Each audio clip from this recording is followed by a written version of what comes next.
Hello and welcome back to the There is a Floodlight That Never Goes Out podcast. My name is Tom, and as always, I am joined by the Dave Roundtree and Damon Allbarn to my Graham Coxon, Ed and Will. How are we, guys? Very good, thank you. Yeah, I'm good, thank you, Tom. Good. Apologies for the bit of a lull in podcasts. I know it's been 2 weeks since we last released an episode, but, A-level life, so we can only apologise for that. And of course, the European Championships started this weekend, and let's just say it's been anything but boring. We're going to talk about the home nations in a bit of detail, and obviously go over the other games that have happened. But kicking off then with the home nations, and the first game for any of them was Wales 1, Switzerland 1. Lads, I mean, I'm going to put my feelings on record straight away. I thought the Welsh were very lucky to get a point out of this game. What do you think?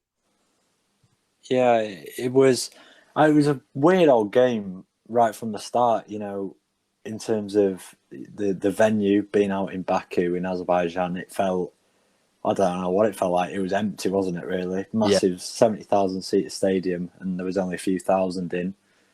It was similar to the European final a few years ago. They were out on the streets selling tickets for like a tenner before the game to get people in. It's not what you want to see, really, is it, for a European Championship? No. To be honest, I think the fact that during a pandemic we've got a game in Baku, I don't think it makes much sense. I mean, if Azerbaijan had somehow qualified, then maybe it'd make a little bit of sense. But it should have just been played at like the Cardiff City Stadium, shouldn't it? But yeah, definitely. That's UEFA all over for you, that. But more onto the game itself. Ex-Barnsley man, Keith O'More, scoring the only goal. How good was he, Will?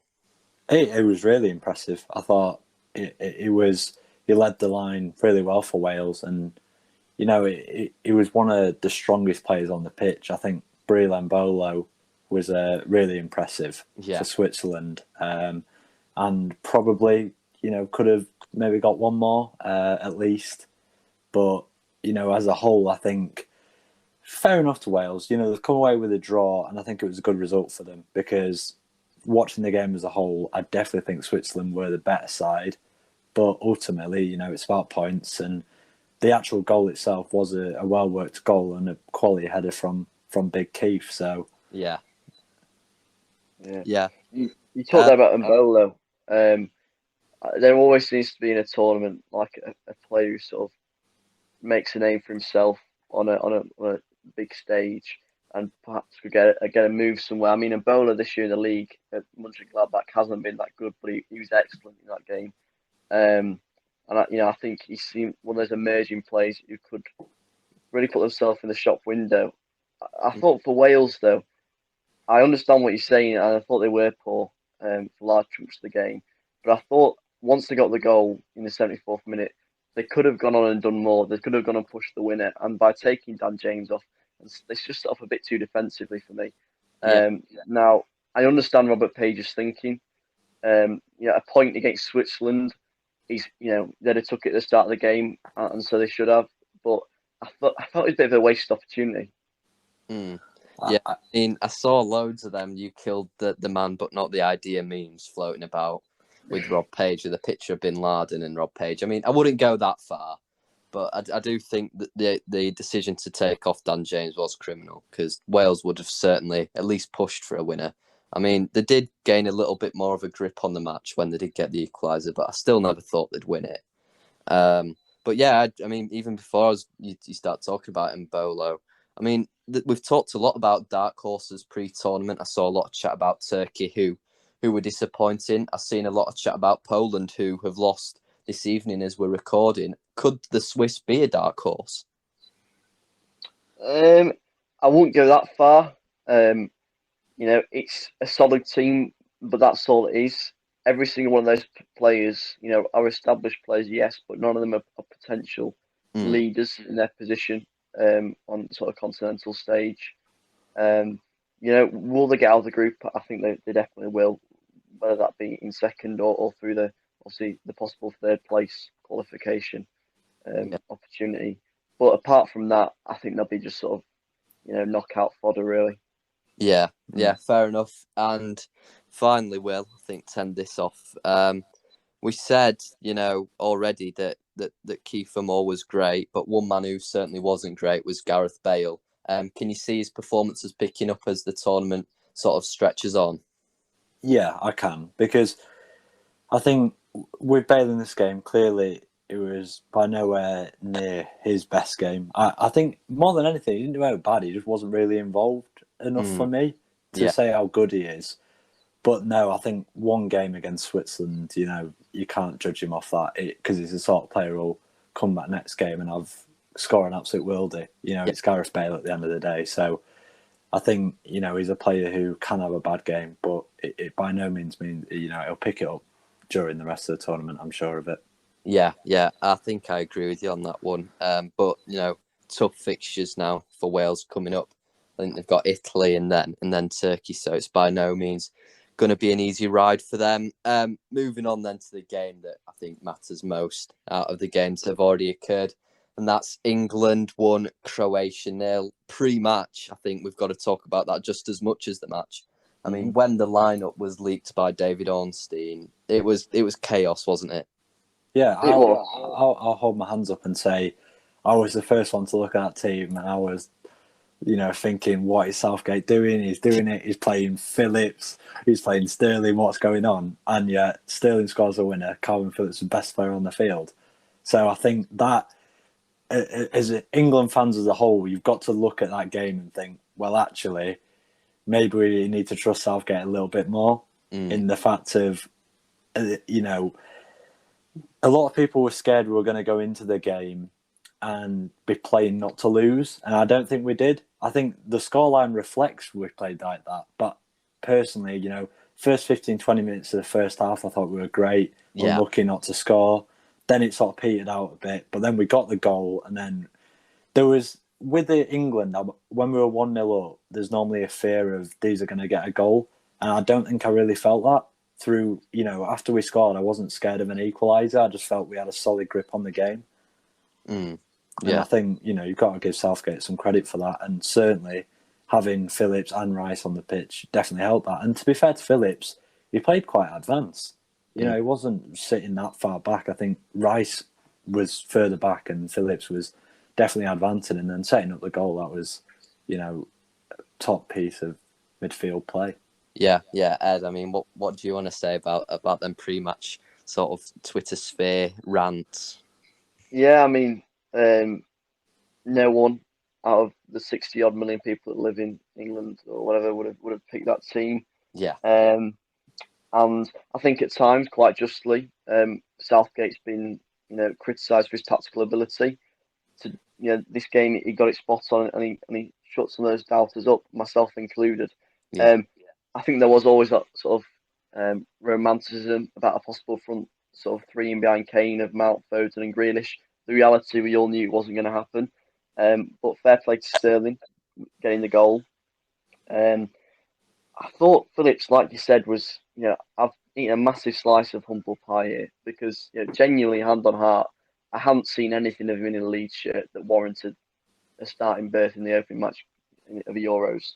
But he did sort of revert to that pre-Bielsa role, and he was far more box to box, and it worked. But I also got to give credit to Declan Rice there for allowing that sort of flexibility from Calvin Phillips. The back four, that was where not issues, because I don't want to criticise anyone in this performance, but the possible issues could have arisen. There were a couple of hair-raising moments. I'm thinking sort of the Trippier nod back, and when Stones and Walker sort of shield it to Pickford. There are a couple of things there. Tyrone Mings, another person who's been criticised a lot. You talk about, was it the Austria Austria pre-tournament friendly where Romania, that one where he bodied that striker for no reason whatsoever, and you thought, can we trust this man? Yeah. Evidently we can. On that body, and it reminded me of a sixth former just shoulder barging a year 8. It was like, why are you doing it? It's like just because he could, sort of thing. Yeah. But in a tournament with VAR, that's a Stonewall penalty, isn't it? Mm. So that intelligence from Mings, which hasn't been there at times, was there against Croatia. I wasn't convinced by Kyle Walker though. I'm still I was going to a say, fully sorry, paid up member. Yeah. just to touch on that. I was going to say about Kyle Walker. I think everyone leading into this tournament was like, we've got Reece James. Obviously, we had Trent before he got injured. But if you want a safe, reliable bet, you go with Kyle Walker. And yeah, out of all the players, he looked the most shaky, I thought, especially in that first half, misplacing passes, etc. And so, the player who was supposed to be this experienced, cool head at times, I thought was probably the poorer of the defenders. Mm. Yeah, definitely. I think that's something that, I certainly want to touch upon. Pre-match, everyone was sort of, I was berating the team, the selection certainly. But actually, when you look at it, them players who were certs to start, your Kyle Walker, or at least accepted to be good enough, Kyle Walker, Mason Mount, Phil Foden, Harry Kane, were by no means bad apart from Walker, but they didn't really turn up. Whereas the players who we had doubts over, Mings, Phillips, Trippier at left back, were really good. Trippier at left back is something I'd discontinue against Scotland. I think you've got to have Chilwell or Shaw there. But he certainly did. He certainly did his job well. And in terms of Calvin Phillips, I think he's warranted a starting place for the next two games, certainly. But I would be interested to see how Jude Bellingham would fare in that role, because I think if Phillips can do it that well, I think Jude Bellingham could probably do it a little bit better. And that isn't taking anything away from Calvin Phillips, by the way, because that was the most complete midfield performance I've seen in a long, long time. But yeah, I thought England were good value for the 1-0. Could have had a couple more if Harry Kane hadn't missed that sitter. I saw quite a funny tweet that said, pretending you're injured after missing a sitter is cash money. And I certainly thought, yeah, Kane's certainly done that. But yeah, I thought England were good. And is there anything else we want to talk about in terms of that game, lads? I'll just sort of finish up by saying, we achieved everything we wanted from this game, which was a clean sheet and a win and no injuries. So that's a positive. I know Stones and Kane had a couple of niggles, but they seem to be out training today, so that obviously isn't too worrying. Some performances from players we didn't think had those sort of performances in them, and that's only going to aid sort of Southgate's selection headache. A word on Croatia, I thought they were very disappointing. I know they like to pass teams off the park, but they were too stagnant, and they couldn't break us down. I think they could have done with a bit more pace out wide. Perisic isn't particularly a pacey player. He's 32 years old, and Andrej Kramaric, again, he's a goal scorer, but I don't think they utilised their formation or their squad as well as they could have. I was very impressed by Saleta Sarr, though. He was really good at the back, as was Shimi for Schalke. But no, they were a shadow of the 2018 team, I thought. But out of sort of the big nations and the favourites for the tournament, I'd say we as a nation had one of the toughest first fixtures, and we've passed that, so we can only be proud of the boys and happy with the performance. Definitely. Yeah, 100%. Do you want to say anything, Will, or are we happy to move on to the game that happened today? No, I think Ed's pretty much covered everything. I would just say, moving forward, I think we're in the lucky position of, most of these teams are going to be trying to put the same team out every game, whereas we're in the position where we can go, okay, Sterling, bring Grealish in, we can switch it around quite easily. Kyle Walker, okay, if he wanted his best, get Reece James in or put Trippier back to his normal position, the right back. So, yeah, I think there's nothing to worry about, really. And I think now it's just important to put trust in the team, trust in Southgate, and see where we end up. Yeah, and I'm certainly looking forward to that England-Scotland game. It's going to be an absolute everyone's had a drink fest. One of them. But moving on to the Scotland game today, Scotland 0, the Czech Republic 2. This game was one of my favourites so far, I've got to say, not just because of how funny it was watching lose. But also because of the fact they probably should have had about 3 goals. I mean, Ed, what do you think about it? Yeah, the scoreline was very, very kind to the Czech Republic. I actually was probably one of the few people who wanted Scotland to win. I'm not coming from this sort of, I want all the home nations to do well sort of angle, because that isn't the case. It was more because Hampden Park, you saw with the anthems and the pre-match how they're up for it, and I thought if it gets rocking, it'll be a sight to behold. Then we can smash them on Friday, and then Croatia can finish them off. You know what I mean? But that one moment. But now, I thought there were a few dodgy team selections from Steve Clarke, notably Stephen O'Donnell. Not quite sure how that guy has managed to play at least 79 minutes there. He looked like he'd won a raffle to be there, especially when you've got Patterson, the young lad at Rangers, on the bench, who should have started for me, because O'Donnell was just a donkey. I saw a stat, something like, he barely made an accurate pass in the first half. And you talked earlier about changing Trippier for the Scotland game. And, if O'Donnell is on that right-hand side again, Shaw or Chilwell will have a field day. Yeah. They really will. To be fair, though, as ever, I can get some Grant Hanley propaganda in here because he was actually surprisingly good.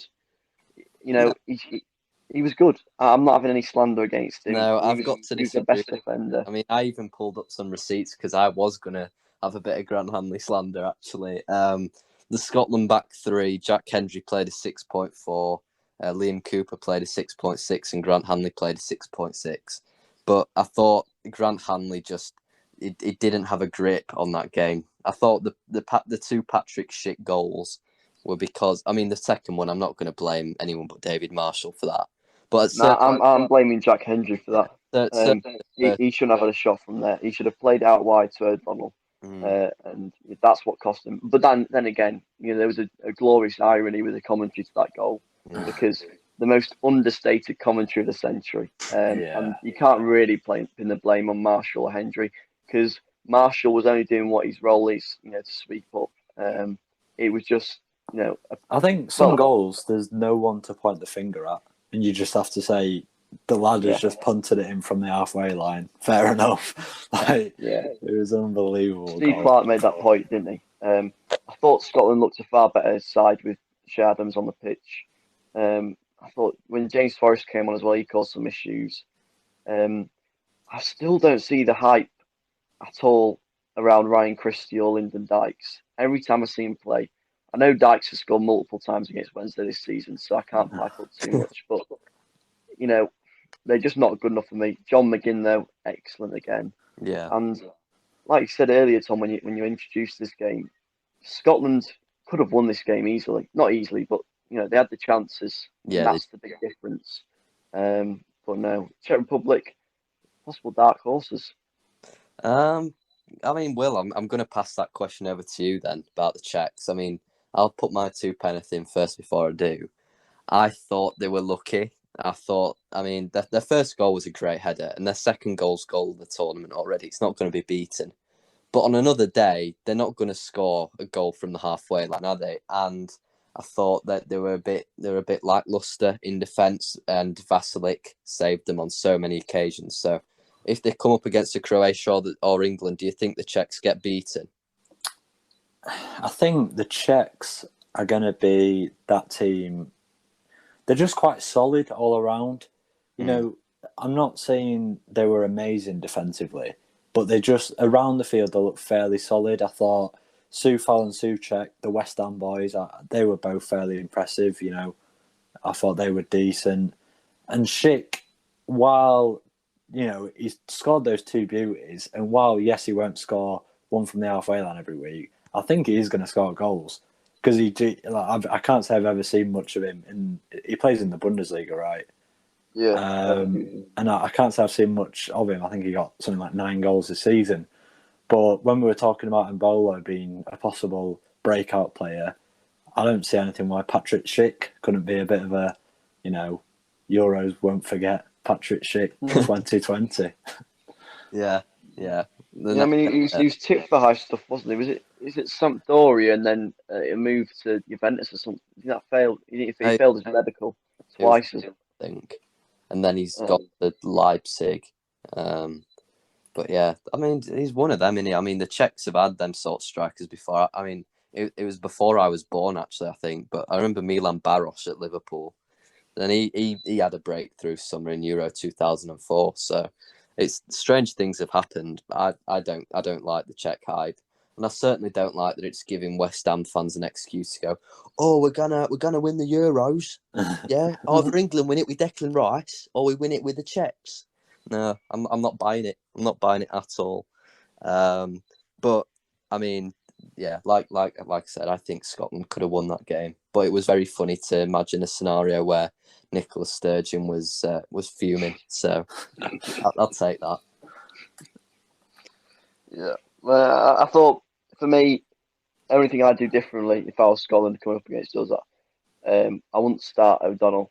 I'd start Patson on the right hand side, and I'd bring Che Adams in for Ryan Christie and go a bit more direct against England because when Croatia did have the ball, they looked constantly out wide to then try and whip balls in. So you do wonder whether teams are now coming up against us, sort of thinking this is the way we can beat England is by putting balls in the box to a fairly inexperienced back four in terms of playing together. Yeah. Mings and Stones aren't by any means an established partnership like Maguire and Stones. Yeah. So if I was Steve Clarke, first of all, I'd smile a bit more. Second of all, I'd make those changes.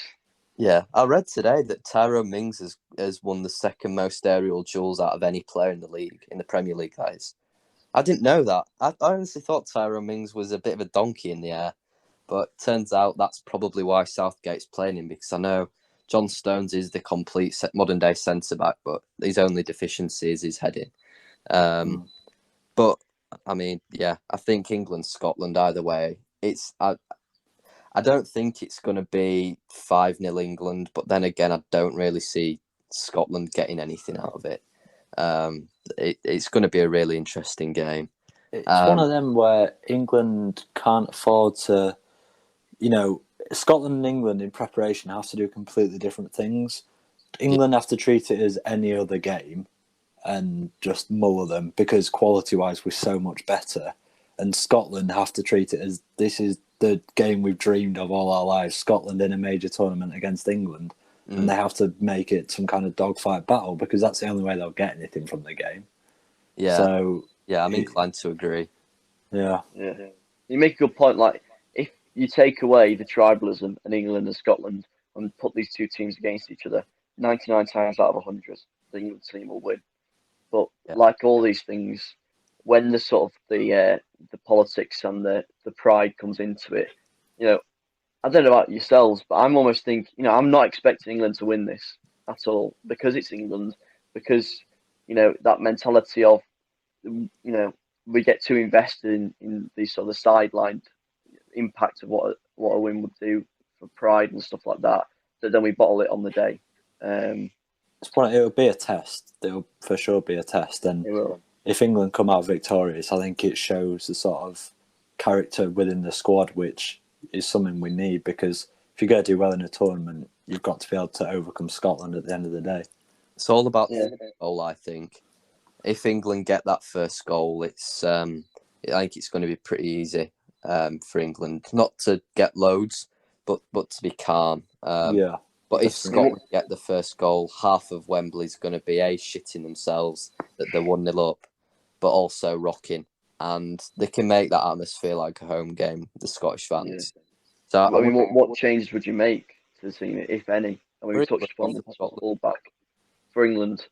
I'd play Luke Shaw at left back, and I'd play Kieran Trippier at right back.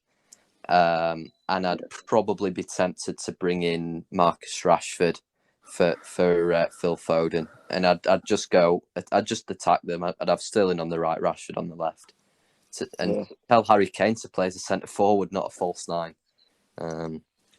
But yeah, I think regardless of what Southgate does, we've got so much quality. It shouldn't really be too difficult. Well, it was like against Croatia. not bringing Grealish on was the right decision because we didn't need him at that point in time. I would start Grealish against Scotland. I'd start him on that left-hand side with Shaw or Chilwell overlapping, because I do see a real weakness down Scotland's right-hand side, because Jack Hendry and O'Donnell were really all over the place at times today. You can't drop Sterling after that. Rashford, I'm just not. I don't think he's up to it at the minute. He's had constant injury problems all campaign, and I'd rather keep him for when we desperately need him for that pace and power off the bench than risk him in a full 90 minutes when we have equally as good and effective options. And no, I do the same as you actually, and I'd put Trippier to the right and drop Kyle Walker. Yeah. I think I'm slightly different to you two in the fact of I would take out both Walker and Trippier. I'd bring in Chilwell and Reece James. Yeah. Just because I think that right-hand side, you need someone with that sheer pace to deal with Robertson. Because Robertson's probably their main threat. Yeah. And he is rapid. And Reece James he's showed in the games against Liverpool, he's quick and as strong as him and can match him. And I think we can go a game without worrying about. I know it's this thing about Trippier and set pieces, but he took that one free kick, and I think Mason Mount, he might not be as good, but he can do the job. Here's my thing with this whole set piece argument. Okay, I understand it if you're, for example, a Wednesday or a Barnsley, but this is international football. Listen, Eddie, every single one of these players. Wednesday and Barnsley aren't in the same category anymore, mate.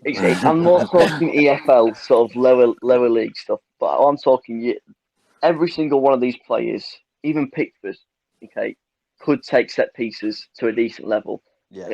This idea of only one person is that good at set pieces is nonsense. Yeah, true. You're telling me it's only James Ward-Prowse who's like worlds above all of them. You know what I mean? So if we're not playing him, then I agree with you. We don't need to have this thing of we need, especially when like Mason Mount does take them for Chelsea and does them like Mason Mount can do set pieces well.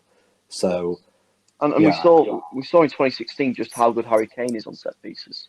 I mean, Roy Hodgson was a visionary, so bring it back. One final thing from me is that you touched upon there the threat of Robertson, and I agree with you on that pace to counteract that. And Sterling, I thought, was excellent tracking back against Croatia. What another reason he was so good in that game, and he'll be able to keep up with Robertson, and that's sort of second sort of trait to his game. So all the more reason to start him on the right again. My final point on it. Hang on, did he play on the left though? Didn't he? Who? Sterling. Yeah, he did. He did. Yeah. Yeah, my team shit is wrong then. Yeah, ignore my last point. I was just thinking my final point on it would be Calvin Phillips. My only slight worry, and it is a slight worry, is that Scott McTominay in the Scotland midfield, his greatest strength for me as a midfielder, and certainly when he plays for Man United, is his ability to beat the press. He's so cool under pressure, and he often beats the press. And the way that he turned into Zinedine Zidane against Leeds at Old Trafford. And I'd hope with Declan Rice behind him that he can still do the job he did against Croatia. But I'd be worried against McTominay. But it might just be one of those slight things that, in the end, you don't have to worry about. Yeah, I think for me, I would hope that if Phillips plays in that slightly more advanced role, and like you say, McTominay does beat him, then you've got the leisure of having Declan Rice there to hopefully sweep things up. Yeah. And if failed, then obviously into your centre-backs. But, yeah, I think, like I say, it's just one of them. You just can't overthink it. Because while they have got McTominay, Robertson, McGinn, good players, we are so much better than all over the pitch. We're talking about, in the first game, we benched Jack Grealish. Yeah. You know what I mean? Like, we are so much better than them. Like, so we just need to go into it and just play our thing, not try and match them physically and stuff, because they are going to make it physical. Let them do it, and we need to play our game. This is my point. If you replace that Scotland badge with, I don't know, like playing the Czech Republic, we'll all be going to that Czech Republic game expecting a dominant performance and a win. Scotland are on paper worse than the Czech Republic, so why are we even giving it the time of day thinking, hang on, we might have to a bit defensively here to face onslaught from Scotland? You know what I mean? Yeah. I mean, you completely understand why, because that's the way football works, especially with both fan bases. But I think with this, you need a bit of rational, sort of black and white thinking. And Definitely. yeah, We're gonna look should like be a great game though. gonna look I like know bricks when it's such typical English arrogance. This. When Lyndon Dykes scores 3 against us, that's when we end the podcast. Yeah. Seeing as though then, lads, that we've not released a podcast for 2 weeks, and I know it is cheating a little bit. I think it'd be a shame not to do any Euros predictions. And like I said, we know it's cheating. So if you have listened to this point, don't have a go at us saying, "Oh, they're only saying this because they've watched the games." It's literally because we've not been able to record. So we're going to do a few categories. We're going to do top scorer, winners, dark horses, and player of the tournament, and young player. So kicking it off then, lads. I mean, we're going to try and keep it as short as possible. But winners, who have you got down as your winners? Go on, Ed. I'll let you go. For me, England. Genuinely, let me give a reason for that. I would say France, but what with the whole Mbappe Giroud, it looks like a typical self-implosion from the French, and that's going to go 2010, a la Nicolas Anelka. Yeah, it really does feel like they're going to implode. Belgium, obviously good result against a very poor Russia. I wasn't convinced by the Netherlands. Italy, I really don't think you can write them off. They'll be there or thereabouts. Obviously, we're yet to see Portugal play. I don't rate the Germans at all. All this can be clipped and used later for reference. And I feel the tactical nous of Southgate in that England game has shown me a whole new side to him. And that togetherness in that squad is something we've not seen. Well, I've never seen in my life. Togetherness like that from the England squad. So I genuinely, unbiasedly think we have a really great chance here. Yeah. Will? For me, the Italians win it. And I've always been pro France going into it, but exactly what Ed just said, it just going into the tournament, they don't seem like a squad who's going to go on to win it. While they have the quality, you've got to be able to put it together. And we've seen so many times the world champions love to ball it in the next few tournaments. So, yeah, I'm going to go with Italy. And there were a team I had in my mind before the tournament. And when, obviously on the opening game, like I say, it is cheating a little, but they were so dominant against the Turkey side who a lot of people were rating. So, yeah. I'm going to go with the Italians. Yeah, Italy have really impressed me, but I don't see him getting that far. Same with Ed and you, Will. I don't see the French getting even past the quarters. I don't rate them. I see us knocking them out in the round of 16. Oh, I've seen stranger things happen. Then listen, if France get beaten by Germany, and then the draw against Hungary, then lose to Portugal, they're out. Yeah. I mean, I've seen strange things happen. I mean, who could have predicted the German implosion at the 2018 World Cup? They lost to South Korea. So, exactly. I don't back France at all. And I'm going to say England. I think we're just, I wouldn't say we're too good for the rest of Europe, but everyone looks at Portugal and goes, well, they've got Ronaldo, they've got Fernandes, they've got Diaz. Well, if you flip the coin and you actually look at our squad depth, it's a joke. Yeah, it is. If Phil Foden was Portuguese or Jack Grealish was Portuguese, we'd be looking at their squad and going, that's one of the best squads the European Championships have ever seen. And I know you can't ever rate a team on paper because England's golden generation are the prime reason why you shouldn't do that. But yeah, if everything clicks and Gareth Southgate gets it as spot on as he did against the Croats, I don't see any reason as to why England can't win it.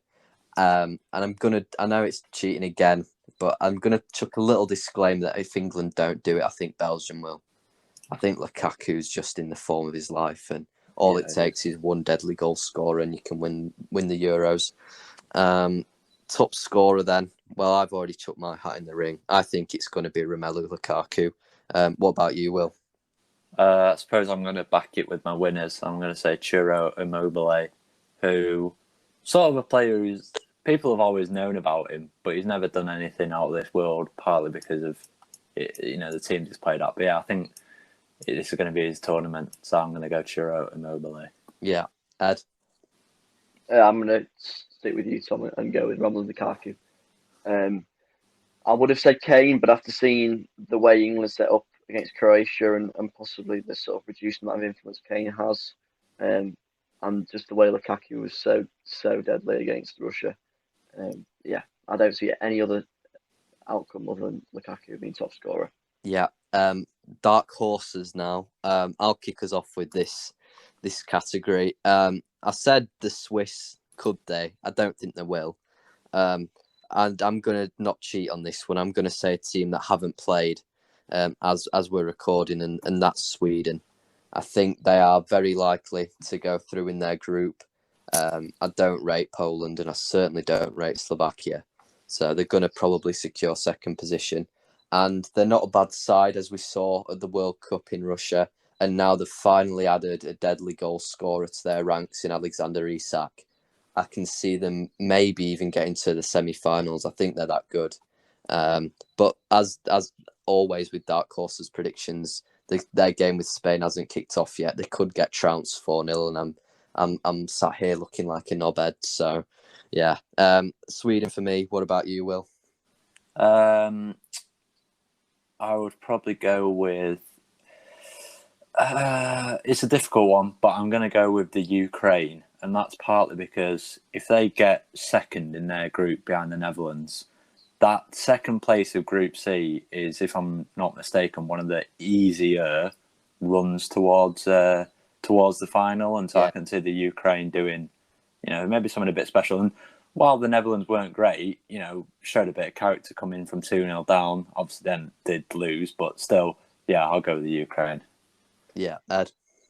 Yeah, I mean, Ukraine would probably play Italy if they were to, get second place in their group. Well, there you go. I've just voided my own argument. No, but you wouldn't have said Italy after, pre-seeing their performance against Turkey. You wouldn't have said Italy would be that bad. True. But obviously, it's all with the benefit of hindsight. Personally, I'm going to go for the Czech Republic because I think the show's staying in Scotland. Okay, they've read the look a little bit. They've got a real solid spine of their team in midfield, and then Mashik up front, and defensively they were fairly sound, and they can frustrate teams and take their chances when they need to. I'm not saying they're particularly going to set the tournament alight, but I definitely think they'll go through. I think they could nick second place. I think they can beat Croatia, but I think keep an eye out for them. Yeah, young player of the tournament gone. Before we move on to the main player of the tournament one, who do you think's going to get it, Ed? Phil Foden. I know it's very much England bias, and he wasn't necessarily sensational against Croatia, but I think he'll only grow into the tournament. We saw in the 7th minute when he had that shot that hit the post what he can do and how he can excite fans. I think you saw it, you will have seen it, but some of his first touches were just incredible. Yeah. And I know you hate this word, Tom, but I'm going to use it. He really is generational. God. yeah. It's prime Twitter talk. I don't like it. It's a phrase that nobody used until like 2006. Well, do you think it'll be Big Phil? No, I think it'll be an England boy though. I'm going to go with Jude Bellingham, and that's probably a surprise, but I think he'll get into the team, show us how good he is. Then, Southgate won't be able to drop him, and if we do as you guys say and get to the final, I reckon if he's quality all the way through, given his age, he's definitely going to be a shout for young player of the tournament. Yeah, definitely. My young player of the tournament's he's not going to be a player who I think might go right to the last stage of the tournament, but I'm going to go Ferran Torres. I think he's only 21, and he's already Spain's main man, in my opinion. If Spain are going to do anything at the Euros, they're going to need Ferran Torres to turn up, and I think he will. Even if Spain only get to the quarters, that means he's probably had quite a good tournament, and that should do just enough for him to win young player. On Phil Foden, I really do think Phil Foden is a great footballer, but I'm not so sure that he's going to have that much of an impact on the England team. If he plays as well as he did against Croatia, I still don't think that'd be enough for him to win anything on a personal level. Because I know, I agree with that. People go, he's played well, but he's not had an outstanding tournament. That's my thoughts on that. And finally, player of the tournament, who do we think it's going to be? For me, same as my top goal scorer, Romelu Lukaku. Whether you agree or not, these sort of individual accolades are based on tangible evidence of performances in the form of like goals and assists. Yeah. So I think he'll be top scorer, real talisman for the Belgians, and I think he'll get player of the tournament. Yeah. Well. Oh, it's a good one. Who do I think will get player of the tournament? I will go for, I'll stick with Immobile, going off the same evidence as Ed, and that's because realistically, even though it shouldn't be that, if you score goals in this game, people love you and you're seen as a top player. So if I'm going Immobile as top goal scorer, then I guess I'll get player of the tournament with that. Yeah, I'm actually going to go with. I don't want to be the football hipster, but I'm going to go with a bit of a hipster one here. I think it's going to be Raheem Sterling. I can see him having like just a ridiculous tournament, like Shearer Euro '96-esque, where he's come into the tournament playing poorly for Man City. All he needed was that one goal, I think, and if he can get a couple against Scotland, which I back him to do, then the first knockout game, get one there. And then all of a sudden, you're starting to see Raheem Sterling turn into England's main source of goals. And I think he's a good enough player to win it. And I don't see anyone else sort of doing anything more. I mean, it does tend to be the top goal scorer, doesn't it? So if it isn't, Sterling, who's my outside bet, it probably will be Lukaku. But yeah, I think is a bit of an outside one, Raheem Sterling. And there you go, is the sort of, that's the benefit of hindsight, isn't it? Because if you'd have asked... You talk there, say so quickly about that benefit of hindsight.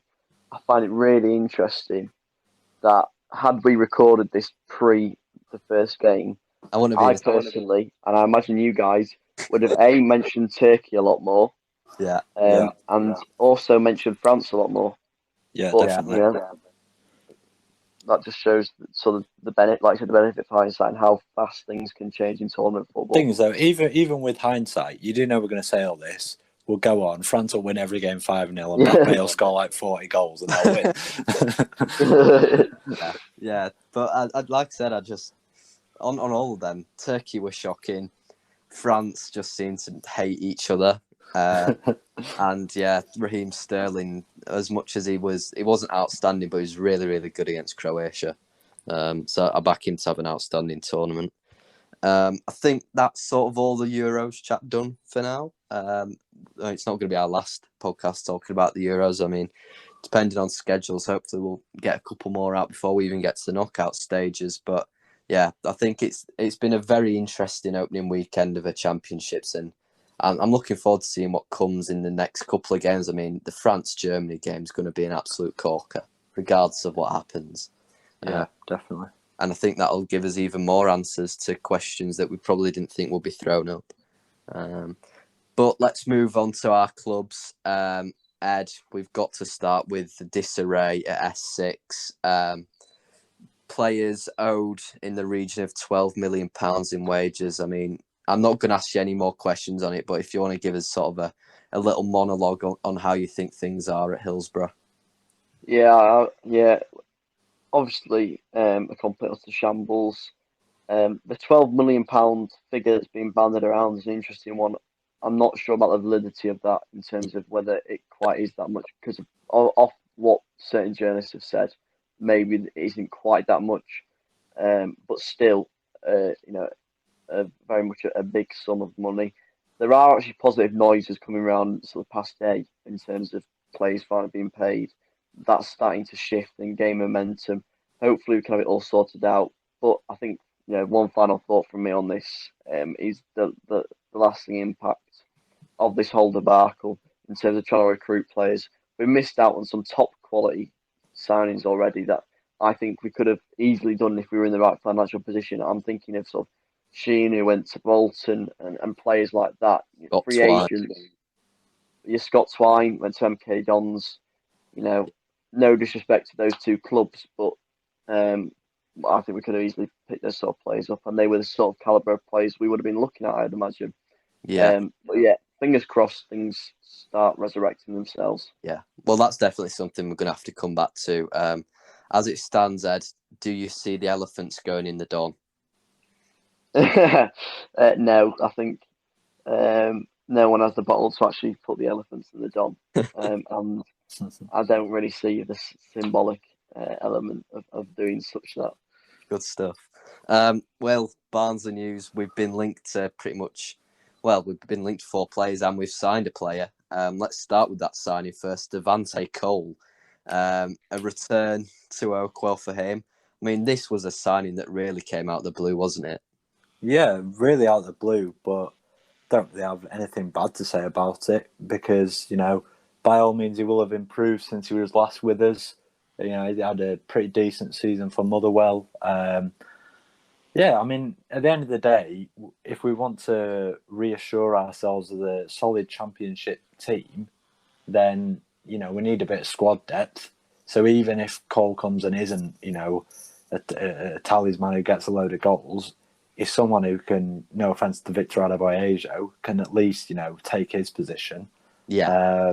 And I think he's a similar sort of player, more like a Carlton Morris. He's really quick.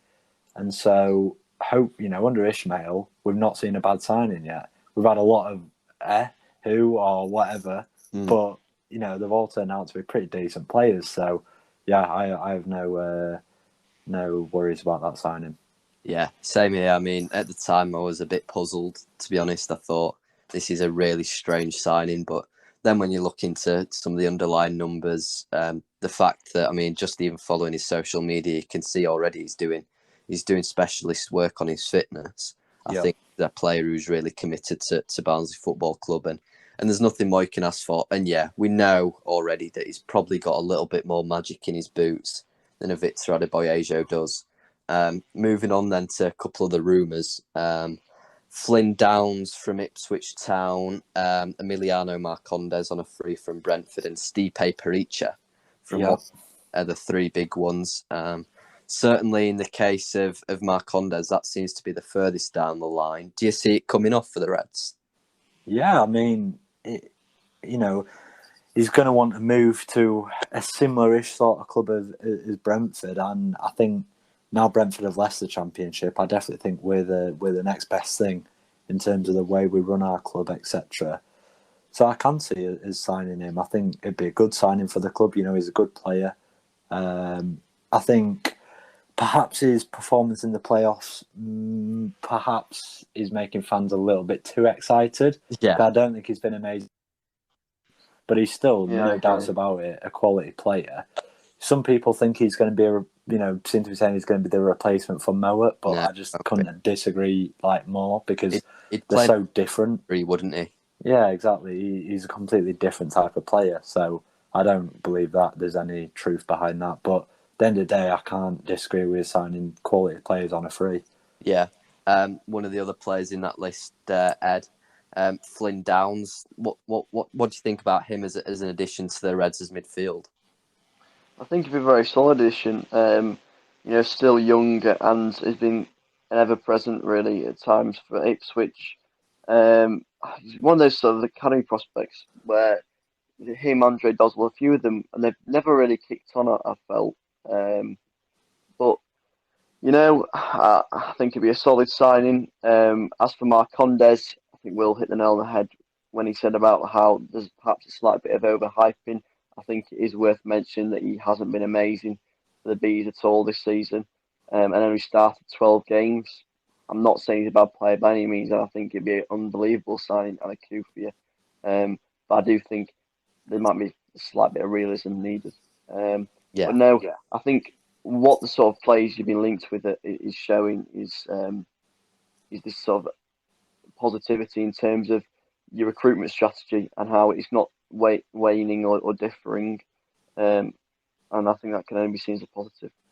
Yeah, and I'll wade in on the final player on that trident, Stipe Perica from Watford. To be honest, even when his name cropped up, I knew that Watford had a big striker called Stipe, but I didn't link the name to the player. And then when I saw we bid £1.5 million for him, to be honest, I thought it was a load of bollocks. And even though it's come from the Athletic, I'm not so sure that Barnsley would spend £1.5 million on a player of his model.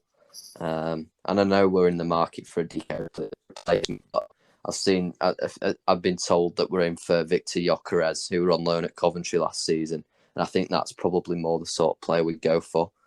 But Yeah. it is certainly, if it's true, a signing or an attempted signing that shows we're moving up a class in signing players to where we can now get players from fellow Championship clubs or, promote Premiership club in what. And I think that Marcondes signing as well, if we could get him in, we wouldn't be signing him because no one else wants him. Every club in the Championship today, when the news was announced that we were in talks with him, have gone, why aren't we trying to sign him? Well, you probably are. It's just we're a really attractive club to come to now. And that's a brilliant position to be in as a fan. It's class seeing Barnsley doing so well. Yeah, it is. That's sort of the benefits, the benefits that's come of having a good season, not getting promoted. The amount of benefits that come with that is surprising because, like you say, like Ed said, we're following the same strategy, but the calibre of players has just gone up a level, and it really is good to see. Yeah, it really is. I think that rounds it off then for episode 27 of the There Is a Floodlight That Never Goes Out podcast. Like we said, apologies for the lull in podcasts. We'll try get as many out as we can, but we can't give you any guarantees as we are really busy at the minute. If you've listened this far, thank you. You can follow us on Twitter at FloodlightPod. As always, we'd love it if you subscribed and gave the video a like, and we'll see you in the next podcast. Thank you. Thank you very much, guys. Cheers, guys.